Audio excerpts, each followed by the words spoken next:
좋은 아침입니다. 오늘은 7월 10일 금요일입니다. 즐겁고 감사한 하루 되시기 바랍니다. 오늘은 시편 10편 말씀을 보겠습니다. 어제 우리가 묵상했던 시편 9편과 오늘 말씀 시편을 한 시편으로 보는 사람들이 있긴 합니다. 두 시의 주제는 서로 다릅니다. 그래서 한 시로 보는 것은 좀 무리가 있죠.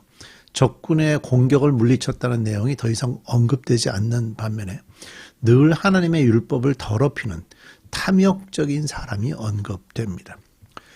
시편에서는요, 우리는 전형적으로 현세적인 사람을 보게 되는데 그는 그것이 내게 어떤 이익이 되는가, 그것이 중요한 세계관이고요. 내가 할 수 있는 일만 하고는 살짝 빠지는 게 상책이다 라는 처세술을 갖고 있는 그런 사람입니다. 만약 하나님도 안 계시고 또 하나님에 대한 아무런 책임도 없다면 자기 이익 추구를 자제하는 것은 어리석은 일이 될 겁니다. 실제로 1절부터 11절을 이렇게 읽어보면 그렇게 자기 중심적인 삶을 단면적으로 보여주죠. 자, 함께 우리 땅의 사람이라고 표현할 수 있는 이 사람이 중심이 된 모습을 함께 살펴보도록 하십시다. 시편 1절부터 18절, 먼저 1절입니다. 주님, 어찌하여 주께서는 그리도 멀리 계십니까? 어찌하여 주께서는 우리가 고난을 받을 때에 숨어 계십니까? 악한 사람이 가난한 사람을 멸시하고 핍박합니다. 악한 사람은 자기가 쳐놓은 올간미에 자기가 걸려들게 해 주십시오. 악한 자는 자기 욕망을 자랑하고 탐욕을 부리는 자는 주님을 모독하고 멸시합니다. 우리 사람은 보통 오감, 5개의 감정이라고 볼 수 있죠.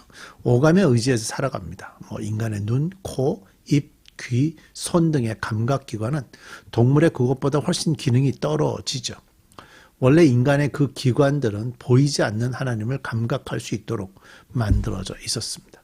하지만 타락한 이후에는요, 하나님께서 멀리 서신 것처럼, 하나님께서 숨어서 보이지도 않는 것처럼 느끼게 되어 버렸습니다. 교만한 태도와 얼굴과 마음의 욕심과 입과 눈을 가진 악한 인간들의 압제와 저주와 거짓과 포악과 잔해들은 하나님을 알고 의지하는 자들의 감각을 더욱 떨어뜨려 하나님을 느낄 수 없게 만듭니다. 보이지 않고 느껴지지 않는 하나님과 보이고 느껴지는 악인들의 압제와 포악함 사이에서 시인은 고통을 느끼면서 하나님을 좀 찾고 있죠. 하나님을 모르는 사람들은 보이지 않는 하나님이 살아계시지 않는다고 하면서 눈에 보이게 조롱하며 악을 행합니다. 하나님을 아는 사람들은 포악한 자들의 악을 심판하지 않으시는 것처럼 보이는 하나님을 갈망하죠. 1절 보세요. 어찌하여 주께서는 그리도 멀리 계십니까? 어찌하여 주께서는 우리가 고난을 받을 때 숨어 계십니까? 또 그 다음에 보면 악한 사람이 가난한 사람을 멸시하고 핍박하고 주님을 모독하고 멸시합니다. 이것이 이 시를 시편 말씀을 쓰게 된 동기라고 볼 수 있죠. 자, 4절 말씀입니다. 악인은 그 얼굴도 뻔뻔스럽게 벌 주는 이가 어디에 있느냐, 하나님이 어디에 있느냐 하고 말합니다. 그들의 생각이란 모두 이러합니다. 그런데도 악인이 하는 일은 언제나 잘 되고 주의 심판은 너무 멀어서 그들에게 미치지 못하니 악인은 오히려 반대자를 보고 콧웃음만 칩니다. 6절, 그들은 마음속으로 내가 망하는가 두고 봐라. 나에게는 불행이란 없다 하고 말합니다. 그들의 입은 저주와 기만과 폭언으로 가득 차 있고 그들의 혀 밑에는 욕설과 악담이 가득합니다.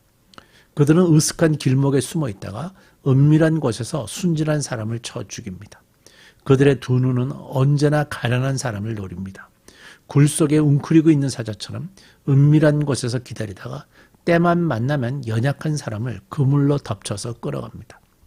불쌍한 사람이 억눌림을 당하고 가련한 사람이 폭력에 쓰러집니다. 악인은 마음속으로 이르기를 하나님은 모든 것을 잊어버리고 얼굴도 돌렸으니 영원히 보지 않으실 것이다 합니다. 시인은요, 악한 자가 교만하여 가난한 자들을 멸시하고 핍박해도 멀쩡하고 또 마음의 욕심을 자랑하며 탐욕을 부려도 멀쩡하고 하나님이 보지 못하신다, 없다고 말해도 멀쩡한 것을 고통스러워합니다. 시인은 악인이 하는 일은 언제나 잘 되고 주의 심판은 너무 멀어서 그들에게 미치지 못하니 악인은 오히려 반대자를 보고 콧웃음만 칩니다.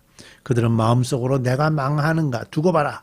나에게는 불행이 없다 하고 말을 한다고 시인은 표현하고 있죠. 악인은 이렇게 말합니다.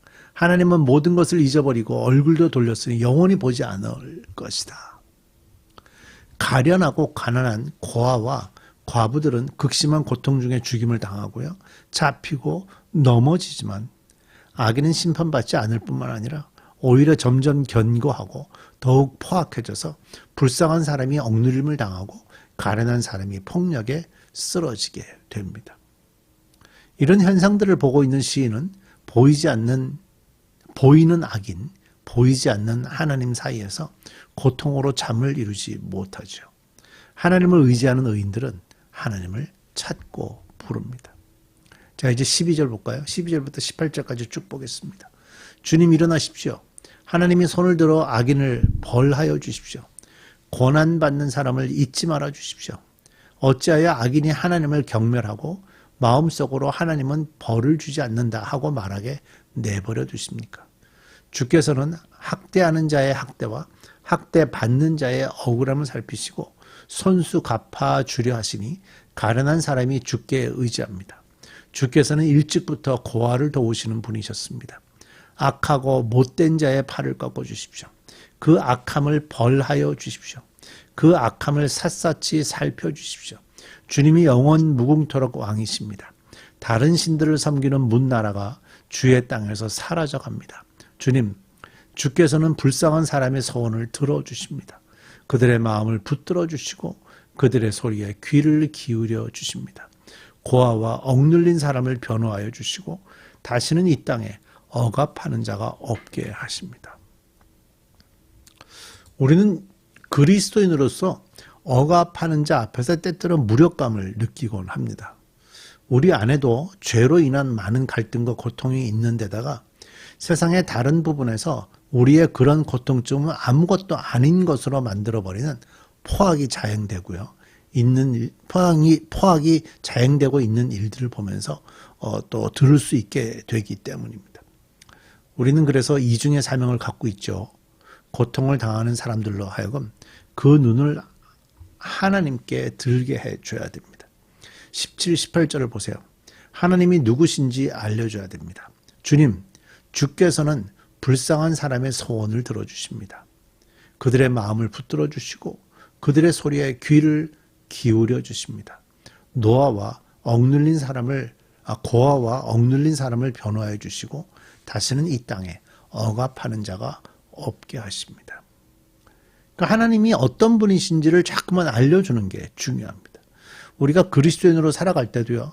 하나님이 누구신지를 우리가 자꾸만 알아야 됩니다. 그리고 마음에 새겨야 되고 마음에 새긴 그 말씀을 생각하면서 세상을 이겨가야 됩니다. 세상과 부딪혀 가야 되는 거죠. 그래서 하나님이 누구신지를 알려주는 것이 굉장히 중요합니다. 그렇게 할 때 우리는 고통 속에 있는 그리스도인들에게 용기와 힘을 주시는 손길에 경의를 느끼게 되죠. 궁극적으로 우리는 슬프게도 그러면서도 유쾌하게 이 땅에서 바로 잡혀지지 않는 것이 장차 심판의 날에는 모든 인류가 다 보는 앞에서 바로 잡혀질 것임을 우리는 알고 있습니다. 그때는 하나님의 대적들이 멸망당할 것입니다. 다른 신들을 섬기는 문나라가 주의 땅에서 사라져 간다고 오늘 시편의 시인이 표현하고 있죠.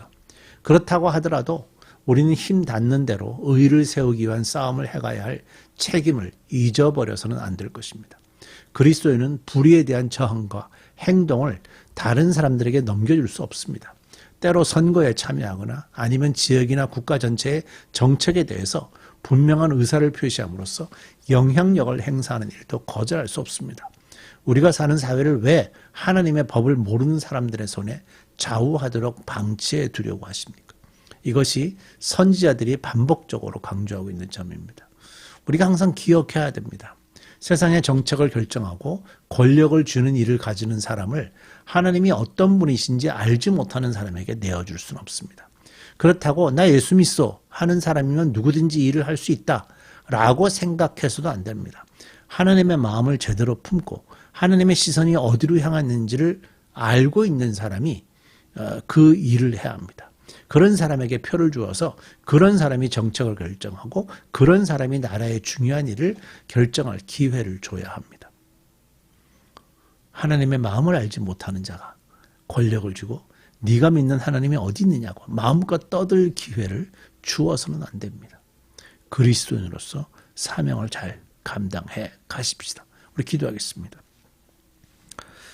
오늘 말씀에서도 이 권력을 진 악인들, 하나님을 알지 못하는 악인들이 더 잘 되는 모습에 마음 아파하면서 이 시인은 표현합니다.